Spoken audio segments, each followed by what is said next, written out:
स्थानिक स्वराज्य संस्थांच्या निवडणुका महायुती म्हणून लढणार असं मंत्री शंभूराज देसाई यांनी म्हटलंय। महायुती म्हणून निवडणूक लढण्याच्या दिशेनं काम सुरू असल्याचं शंभूराज देसाई यांनी म्हटलंय। तर आम्ही स्वबळाचा नारा दिला नाही असं गिरीश महाजन म्हणतायत। स्थानिक स्वराज्य संस्थांच्या निवडणुकांमध्ये बहुमत मिळवू असंही गिरीश महाजन यांनी म्हटलंय।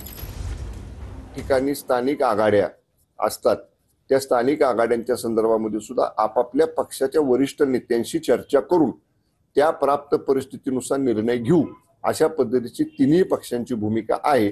आता तरी आम्ही सगळेजण येणाऱ्या महापालिका असतील, नगरपालिका असतील, नगरपंचायती असतील, जिल्हा परिषद असतील, पंचायत समिती असतील, या सगळ्या स्थानिक स्वराज्य संस्थांच्या निवडणुका ह्या महायुती म्हणूनच लढवण्याच्या पद्धतीने आम्ही काम करत आहोत। स्वबळाचा नारा आम्ही अजून दिलेला नाही, पण मी म्हटलं काही झालं तरी 50% पेक्षा जास्त जागा भाजप कुठे जिंकेल। आता इथे जर वाटाघाट्या झाल्या तर काही झालं तरी 35च्या वर जागा जिल्हा परिषदमध्ये 70 पैकी भाजप या ठिकाणी जिंकेल, बाकी असतील त्या मित्र पक्षाच्या असतील।